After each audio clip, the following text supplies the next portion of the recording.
श्री स्वामी समर्थ. जर का महिलांना वटपौर्णिमेच्या दिवशी मासिक पाळी असेल तर त्यांनी पूजा कशी करावी, उपवास कसा करावा. तर तुम्हाला मासिक पाळी असेल तर तुम्हाला वटपौर्णिमेची पूजा करता येणार नाही. तुम्ही या दिवशी उपवास करू शकतात. आता उपवास हा पूजा केल्यानंतर सोडला जातो किंवा संध्याकाळी सोडला जातो, तर मग तुम्ही पूजा करू शकत नाही. तर मग तुम्ही उपवास कधी सोडायचा, तर बघा, महिला वडाच्या झाडाची पूजा केल्यानंतर उपवास सोडता, तर तुम्ही वडाच्या झाडाच्या पूजेचा जो शुभ मुहूर्त आहे तोपर्यंत तुम्ही उपवास करू शकतात.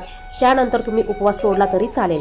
आणि जर का तुमची पौर्णिमा दिवसभरासाठी असेल तर तुम्ही रात्री उपवास सोडला तरी चालेल, परंतु तुम्हाला या दिवशी वडाच्या झाडाची पूजा करता येणार नाही. जर का तुम्हाला या दिवशी 5वा दिवस असेल तर तुम्ही डोक्यावरनं पाणी घेऊन घराची शुद्धीकरण करून साफसफाई करून तुम्ही या दिवशी वडाच्या झाडाची पूजा करू शकतात. परंतु जर का तुम्हाला पहिला, दुसरा, तिसरा, चौथा दिवस असेल तर तुम्हाला पूजा करता येणार नाही.